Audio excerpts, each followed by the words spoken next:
Welcome to Women and Resistance, a powerful podcast where we honor the courage, resilience, and revolutionary spirits of women across the globe. Hosted by Fubara Eneli Esquire and Adesoji Iginla, we uncover untold stories of defiance against systemic oppression, whether colonialism, racism, sexism, or economic injustice. From historic icons like Winnie Mandela and Fannie Lou Hamer to today's trailblazers, we shine a light upon those shaping a more just world. This is a call to honor the past, embrace the present, and build an empowered future. Yes, greetings, and welcome to another episode of Women and Resistance. And I am your host, as usual, Adesoji Iginla, and with me is Fubara Eneli Esquire. And yes, you must be wondering who is she going to throw out to us tonight, but it's none other than the beautiful spirit that is Nina Simone. Welcome, sister. It's a pleasure to be here. Yes. Miss Simone, you told us that the duty of an artist is to awaken the masses to the ongoings before them. And you said not to do it with anger, because anger has fire, and fire moves things. Would you say you were moved to music? Interesting question. Moved to music. Do you know this about me? When I was 6 months old, they said they would put musical notes in front of me, and I knew what those notes were. We were in church. You know, my mother was a minister, and they were singing a song, and I just went to the piano, and I could play by ear. I played in the church when I was just 3 years old. The music moved me. My whole life is my music. My first love is my music. My last love is my music. I was born with it. It was born inside of me. Yes, me and my music. And I sacrificed a lot for my music. Yes. That said, at your 6 months, you were already hitting the keys. Yes. What would you say? I mean, give us an insight into what led to that kind of environment where music became who you are. I suppose we're asking for you to give us a window into your life, how you were born. Well, you know, my father was many things. And we had a complicated relationship. You have to listen to some of my music. You listen to the song I wrote about my father. I love that man. But I did not go to his funeral. I would tell this story as I like, you know? May not fit in exactly with what you have, but this is my story. Go on. And Take it on. I was visiting the family, and he was talking about how he worked so hard to take care of the family.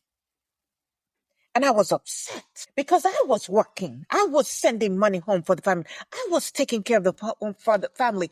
You know, my father was a great man. He was an entertainer. Never got to my levels, you know. Racism. I hate that country, United States of America. I said, when I die, do not take my body. Don't take my ashes back to that country. My father was John Divine Wayman. My father was a barber. At one time, he owned a dry cleaners. Hard for Black people to succeed in business because of the racism in America. And he was an entrepreneur. And my mother was a housekeeper. She was a devout Methodist preacher. And she had an ear for music too. You know, with my family, music was important. And when they noticed this gift that I had, a woman that we called Miss Massey, she took me under her wings and began to teach me classical piano. I love Bach. I love Bach so much. And I would play. I was a prodigy. I was a child musical prodigy. And the community, they rallied around me. They provided scholarships for me. And so I graduated. I was born in North Carolina, Tryon, North Carolina. And I graduated at the top of my class at 15. I was brilliant. And then I attended Juilliard. Juilliard School of Music in New York. New York, yeah. But I dropped out because of finances. When we tell these stories, how many people never got to live their dreams or use their gifts because of the color of their skin. I am a Black woman. And I'm a proud Black woman. The color that some people might want me to be, even in the Black community. But I'm proud of who I am. And I applied to the Curtis Institute of Music in Philadelphia. In fact, my parents even moved there with my family. I was the 6th child of 8 children. We were poor. Not poor in spirit, poor in resource. Sometimes we would say, Mom, what we going to eat for supper? My mama was a praying woman. She would say, I don't know, but God will provide. And you know what? God did provide. So I was taught from age 4 classical piano by Muriel Mazanovich. Affectionately, we called her Miss Mazzy. She was an English woman who began teaching me at about maybe closer to 6. She taught classical technique, stage presence, and introduced me to Bach lessons lasting around 4 years. She taught me, she saw the genius in me. I was going to be the first Black classical pianist. And much to my dismay, the Curtis Institute of Music, they turned me down. Someone should go and investigate their archives if they've not purged them now. I know it was due to my race. It crushed me. I've never recovered from that rejection. I was going to be the first classically trained pianist. And they rejected me. But you know what? In 1954, when I was 21 years old, I went to Atlantic City, New Jersey. I was actually teaching younger kids how to play the piano. And one of my students told me about how they sometimes pick up these gigs in the nightclubs. And they were making more in one setting than I was in the whole week. But I had a dilemma. I told you my mother was a devout preacher. Yep. Well, what kind of music do they play in the nightclub? It's the devil's music, according to my mother. Worldly music. How was I going to pull this off? I had an idea. I had a friend who would call me Nina. Little, And I also admired an actress, Simone. Oh. And I put the two names together, Nina Simone. And so when they would advertise me on the billboards they had for the nightclub, I was Nina Simone. And that way my mother would be no more the wiser. And I would get paid $90 a week. And I would give most of that money to my parents for the family. I went in just to play. That's my training. I play the piano. But by the second night, the owner says, you have to sing. I have to sing. Well, I grew up in the church. Sing I will. And I began to sing the songs I was playing. Now, there's this moniker they try to give me, the high priestess of, what is that nonsense? Soul. And I said, don't call me that. So she's a jazz musician. Don't call me that. Jazz is the name white people gave to our music to differentiate Black music from their music. It's not no, I don't play jazz. If you want to call me something, call me a folk singer. Call me a folk musician. Because I tell our stories and I have a blend of gospel, of folk, of classical piano, being classically trained as a pianist. And I bring all of that and I fuse it. And what you see is what you get. There's an interview I did with the BBC, and they were asking something about, sometimes I keep the audience waiting. I said, yes, of course. Of course I do. I do what my teacher trained me to do. She said, my birth name is Eunice Kathleen Waymon. She said, Eunice, you don't ever touch the piano until you're ready. And so they can wait. I come out and I share my gift when I'm ready. How do I know when I'm ready? I know when I'm ready. And I know when they're ready. I interrupted some of my performances sometimes. Can you imagine the lack of respect in the world of classical music? When the music is being played, you don't get up, you don't move around, you don't talk. You show respect for the art. And here I am playing my tune in the middle of my song, and someone has the nerve to get up. And I say, sit down. Yes, you, sit down. I'm talking. And I don't play. You must show respect for the art. So I'm married. I started to perform. Yes, I released 1958. I released my first album, Little Girl Blue. Yeah. And one of the songs from that, Porgy, I love Porgy. That song, it did very well. And it kind of put me on the radar. I did marry in 1958. Not a marriage worth talking about. Well, I got divorced in 1960. In 1961, I met an ex-New York City police officer, Andy Stroud, and he became my manager. He was the best manager I ever had. And then we got married in 1961, and we had my only child. She was called Lisa Celeste Stroud, but today you might know her as Nina Simone Kelly. She's an actress and a singer, chip off the old block. But Andy, he worked me like a horse. I was so tired all the time. He controlled me and controlled my money and controlled everything. I begged for some rest. I wanted to spend time with my baby, my child. Lisa, she used to spend quite a bit of time with a family, Brother Malcolm and Sister Betty. Betty and I were good friends. Malcolm X. And they had 6 daughters. And Lisa was like their 7th daughter. Call them Auntie Betty. She was the same age as one of the girls. I knew she was safe with that. We lived in the same neighborhood.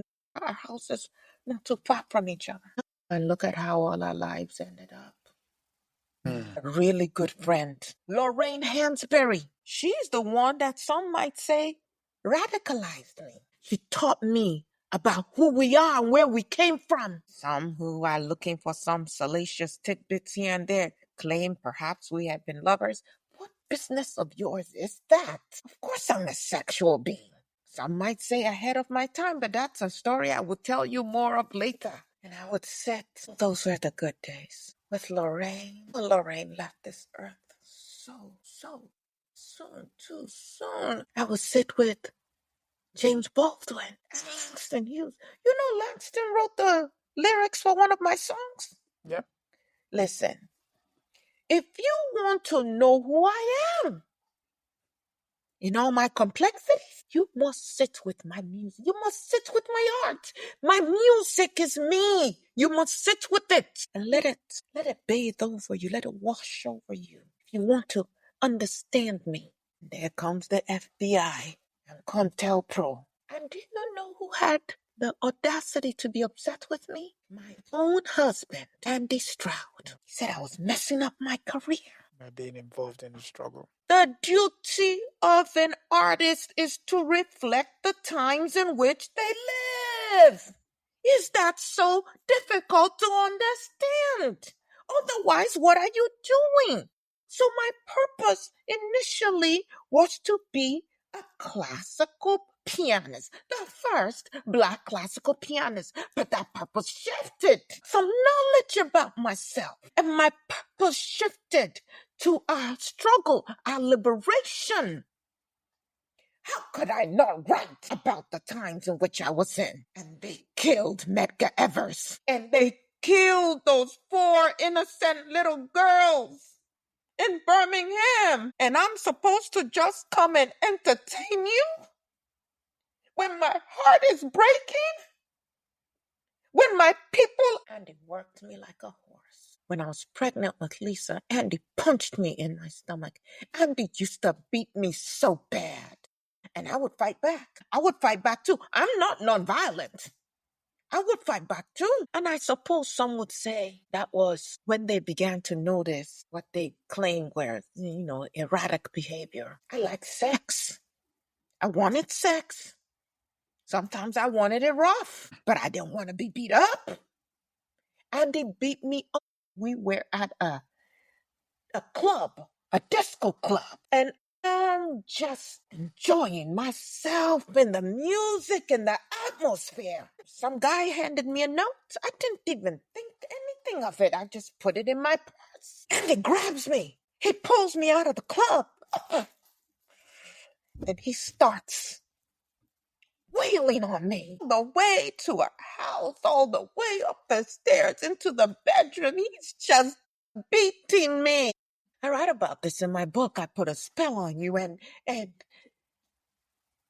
he took. I know for your airwaves and for your listeners, I should give a warning before I say this, but he had his way with me without my consent. Yeah. It was a star. And then he untied me, went to sleep, and I left my house, paid for with my work, my blood, my sweat, my tears, my sacrifice. And I went to the home of one of the musicians that had accompanied me for many years. Knocked on his door in the middle of the night. He could not believe his eyes. And he let me in and gave me a room, a place to lay down.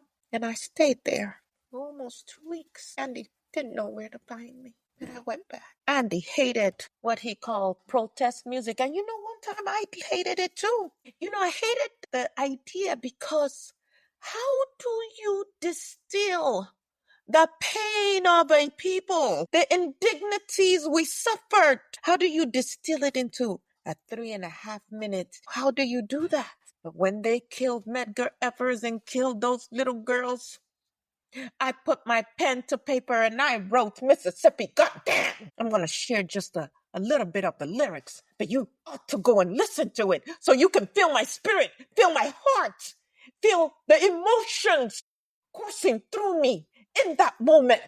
Alabama's gotten me so upset. Tennessee made me lose my rest. And everybody knows about Mississippi, goddamn. Can't you see it? Can't you feel it? It's all in the air. I can't stand the pressure much longer. Somebody say a prayer. This is a show tune, but the show hasn't been written for it yet. Hound dogs on my trail. School children sitting in jail. Black cats cross my path. I think every day's gonna be my last. Lord, have mercy on this land of mine. We're all gonna get it in due time. I don't belong here. I don't belong there. I've even stopped believing in prayer. Don't tell me. I tell you. Me and my people just about do. I've been there so I know. They keep on saying go slow. But that's just the trouble. Do it slow. Washing the windows, do it slow. Picking the cotton, do it slow. You're just plain rotten, do it slow. You're too damn lazy, do it slow. The thinking's crazy, do it slow. Where am I going? What am I doing? I don't know. Picket lines, school boycotts. They try to say it's a communist plot. All I want is equality. For my sister and my brother and my people and me. Yes, you lied to me all these years. You told me to wash and clean my ears and talk real fine just like a lady, and you'll stop calling me Sister Sadie. Oh, but this whole country's full of lies. Y'all gonna die and die like flies. I don't trust you anymore. You keep on saying, go slow, go slow. Do you know what the Black woman endures in this country? Do you know why Josephine Baker left and never came? She tried. She came back 2 times and she said, I can't do it. Then they killed Malcolm. They killed the doctor of love, Reverend Martin Luther King Jr. You know, I sang at his funeral. 10 children, no longer with father. I had Medgar Evers. I had all the ones whose bodies we never found. I too began to sing Strange Fruit. You should listen to my rendition of it. We had to speak up.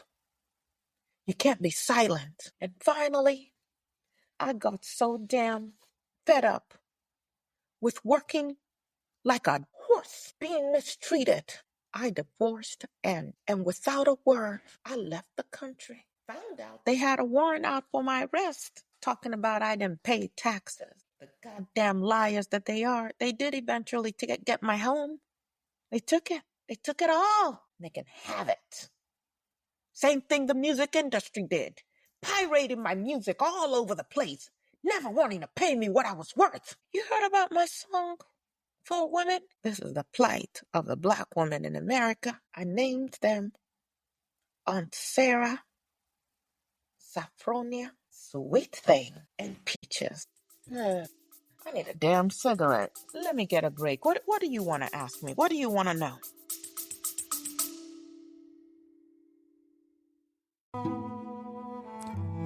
You are listening to Women and Resistance with Aya Fubara Eneli Esquire and Adesoji Iginla, where we honor the voices of women who have shaped history through courage and defiance.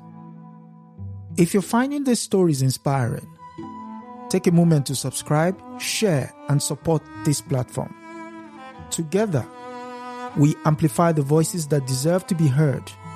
Now, back to the conversation. The question I would want some sort of answer to is, when did race consciousness first enter your conversation at home?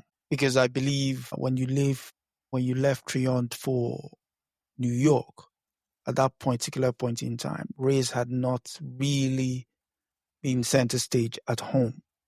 So, Well, I can tell you that story. okay, go on. I'm playing at a recital. I'm 6 years old. This was to happen later in life as well. And all of these white people sitting in the front row, taking up all the seats. And my parents came and found a place and they sat in the front. And they were told no, they had to go to the back. All these people came to hear the child prodigy. And they told my people whom I came out of, they had to sit in the back. And that was my first memory of racism. Okay. I was 6 years old and I said, my parents have to sit here. Later in life, it happened again. And I said, if my mother can't sit where she can see my hands, I just won't play. And I meant every word of it. I meant every daggone word of it. But that was the beginnings of understanding this racial cloud that always hovered around us. What? You know what? We don't want to live with you. We just want our space and you leave us alone. Leave us alone. That's all we want. They wouldn't even do that. I want to share with you the lyrics of that song, that For Woman that I was telling you about. And you know, when you come to see me play, when you come to hear me, you get all of me. You get some piano playing, you get some singing, and you're going to get my monologue too. Or you can leave. That goddamn Andy said I was messing it up.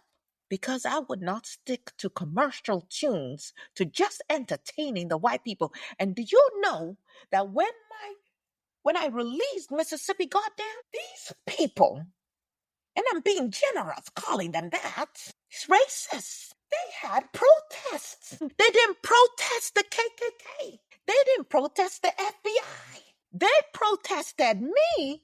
They didn't protest the people who killed those young girls, cut their lives short. They didn't protest that. They protested me for telling the truth. What kind of people are those?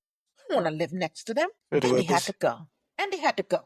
So this is just some of the lyrics of the song. Tempted to break out into song. My skin is black. My arms are long. My hair is woolly.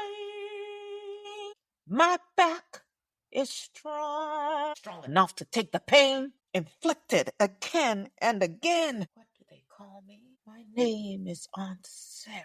My skin is yellow. My hair is long. Between two worlds, I do belong. But my father was rich and white. He forced my mother late one night. And what do they call me? My name is Saffronia. My skin is tan. My hair is fine. My hips invite you. My mouth like wine. Whose little girl am I? Anyone who has money to buy. What do they call me? My name is Sweet Thing. My skin is brown. My manner is tough. I'll kill the first mother I see. My life has been rough. I'm awfully bitter these days because my parents were slaves. What do they call me? They call me Peaches. Do you know what women, black women, have experienced in this here, the United States of America? I left. I had to leave. I left. I went to Barbados. I lived in Liberia for 3 years. It was the best time of my life. The president's daughter gave me a house on the beach. You know, Liberia, that's where the African Americans, as they called us now, the Negroes who couldn't stand America, they went to Liberia. That nightlife was something else. My God. One night, I was in my realm. I got up on that table. I stripped. I took every piece of clothing off and I just danced. The next morning, I said, oh my God, they're going to kick me out of the country. But the president, he actually came the following night hoping to catch an encore. You know, I was engaged when I was in Liberia. I was engaged to the father of the prime minister. He was 70 years old. But you know, it wasn't meant to be. He and 13 other men were arrested, tied to poles, and shot to death on the beach. You know, I have a video of his killing, and every once in a while I will still watch it all over the world. It's hard for a black person to find a place of peace. Now, you know, I told you I had a daughter. Listen. I'd left her in the United States, but I sent for her. When I got the house on the beach, I sent for Lisa. And I'd run out of money, so I had to start traveling to make some money. And I had a family that she would stay with most of the time. But when I was back at home, she would stay with me. I'm a truth teller. I tell the truth. You take all of me, just as I am. Everything. I loved my daughter dearly, but I was not a good mother. Lisa talks about it in one of the documentaries about me. I hurt my daughter. I took the same beating that I got from my no good husband, and I beat my daughter. When she was 14, she got on a plane and she went back to the United States. She went back to live with her father. And she talks about how her father used to beat her and I was her safe space. And then she comes to stay with me, beat her. We were estranged for many years. She had a child. I hadn't even seen my grandchild. But later, after I was diagnosed with manic depression and bipolar disease, they put me on this medication. It helped her understand why I had become that monster in her life. I never wanted to. But that medication, suppose it gave me a second chance to continue with my music, but it also had an effect on my motor skills. They said over time, and on my speech. So if you watch some of my my later interviews, Yeah. don't judge me. Don't judge me. You gotta take me as I am. Everything. So I lived in Liberia, and then I had to leave. And I lived in Switzerland for some time, and I lived in the Netherlands, and I also lived in France. Now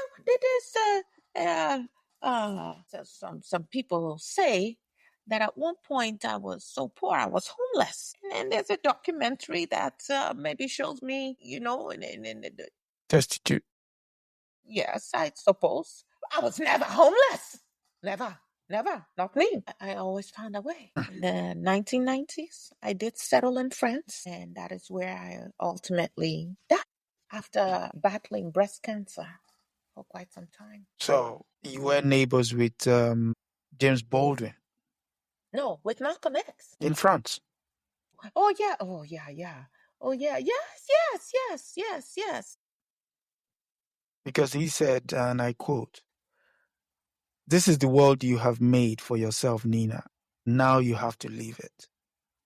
So I suppose the question would be, did you live that life? The hardest person I ever had to live with is myself. One time they asked me what I thought about the civil rights movement, as if it still existed. I said, what are you talking about? What are you talking about? What civil rights movement? They killed them. They killed them all. You can only suffer so much loss. My heart was shattered. It was in pieces. How many of us did they kill?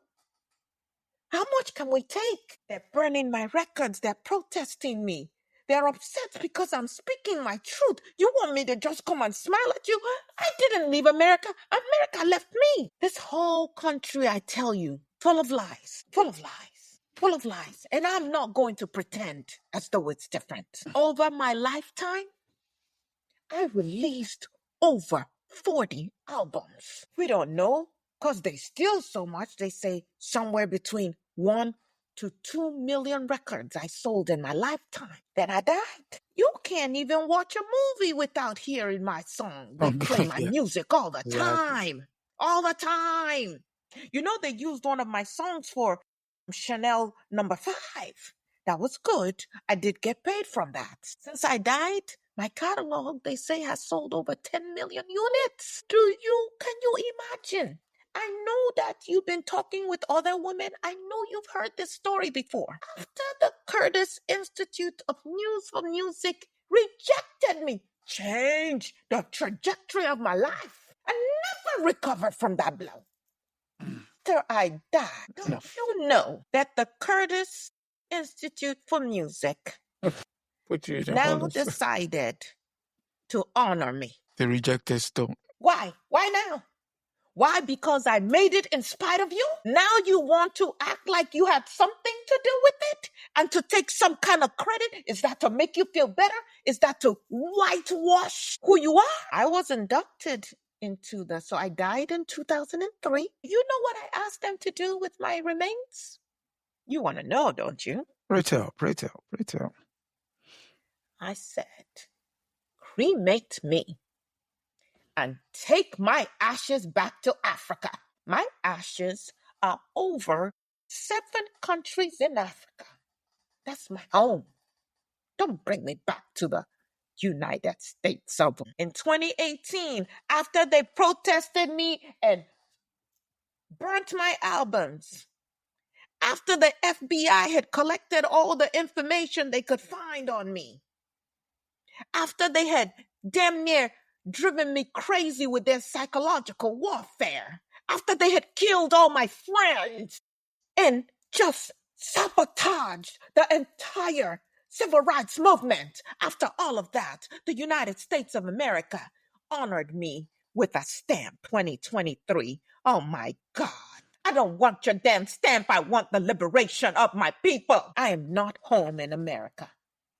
Africa is where I go to breathe. So now there are all these people writing and singing and telling stories, some true, some not. Books about me.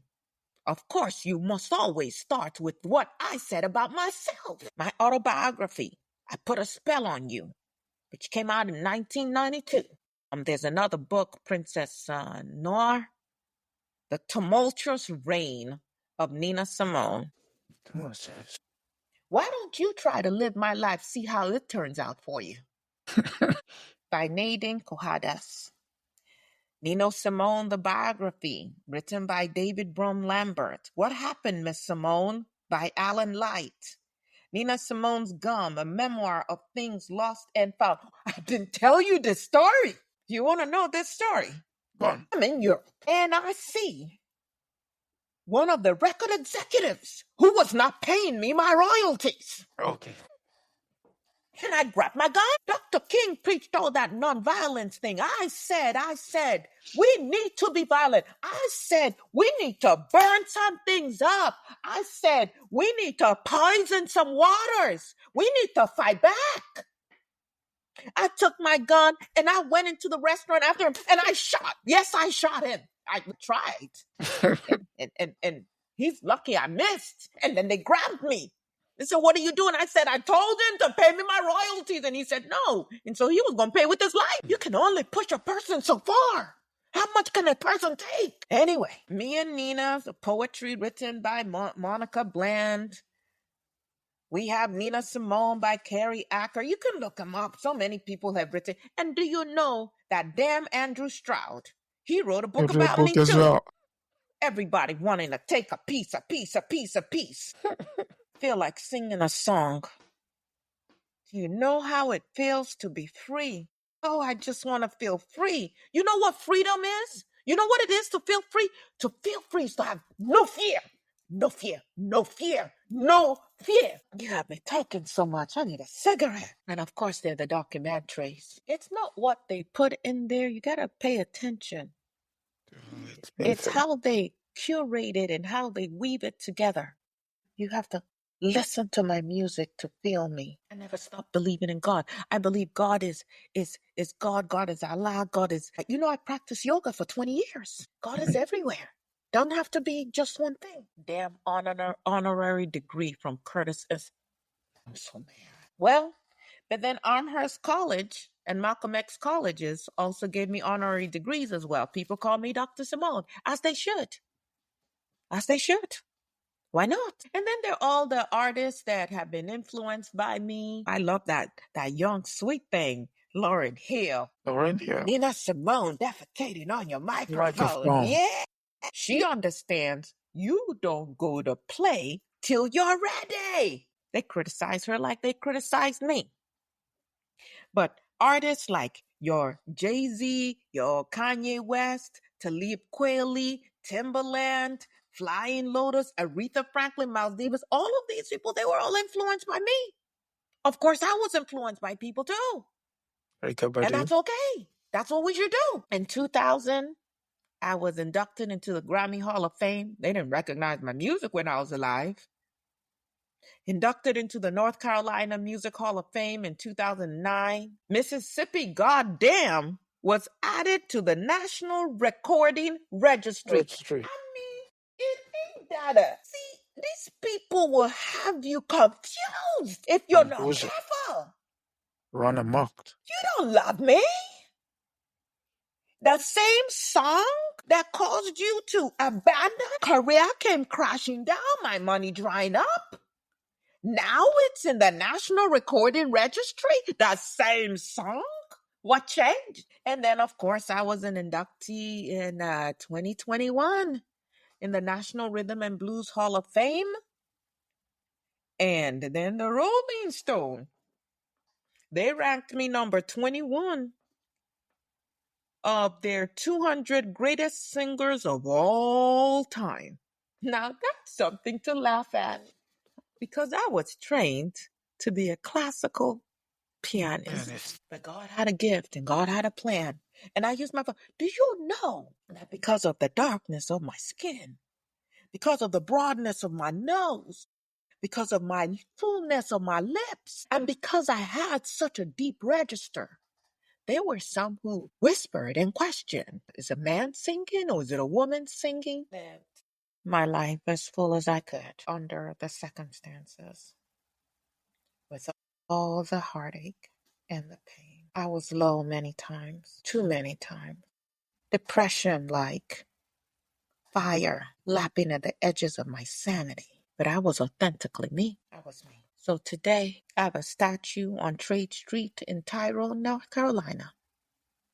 Went up in 2010. There's a Nina Simone street in the Netherlands. This little black girl, this little dark-skinned black girl from a poor family. And there are plaques and scholarships in my name at the Curtis Institute. I played the Village Gate. I played Carnegie Hall. I played the Newport Jazz Festival. I marched with Dr. King. I was part of the Selma rally. That Selma March, I was there. I played the Montreal Jazz Festival in Switzerland. I played the Olympia Theater in Paris, France. I played the Royal Albert Hall in London. My weapon was my music. What is your weapon? And do you have the courage to use it? Now it might consume you. There are sacrifices. But what is your weapon? I'm done. Well, you've taken your time on the stage to remind us that music can be a pulpit, the piano, your podium. We'll be reminded that your legacy is not just musical, it was ideological, and it was resistance personified. From 6 years old, even up to your last breath. Asking for your ashes to be spread in Africa will be seen as defiant to those who sought to cage your spirit within the shores of the United States. Thank you for coming through. And to our audience, I hope you've engaged and will do further research with regards to Miss Simone's legacy. And be reminded that this series focuses on women and their contribution to the act of resistance during this ongoing struggle, because it never stops. It's an ongoing thing. And in that light, next week, we will be looking at the lives and times of Ama Ata Aido. It's probably a name that most of you have never heard before, but next week you shall see who she is. Again, the name is Ama Ata Aido. And to Miss Simone, I would say thank you very much for coming through. And any last words for your teaming fans out there? The spell on you. 'Cause you're mine. You're mine. Yes. Thank you. No, thank you. And to our audience, thank you very much for coming and contributing, typing in the chats. It's an essence of the realization that this thing is not just us two, but it's a continuous thing. And hopefully you take it further, like, share, subscribe, join our Patreon, and, the least you could at least do is subscribe. But until next week, when we'll be looking at the lives and times of Ama Ata Aido, it is good night and God bless. That is it for this episode of Women and Resistance. Thank you for joining us in amplifying the voices of women who challenged injustice and changed the course of history. Be sure to subscribe, share, and continue the conversation. Together, remember, we honor the past, act in the present, and shape the future. Until next time, stay inspired and stay in resistance.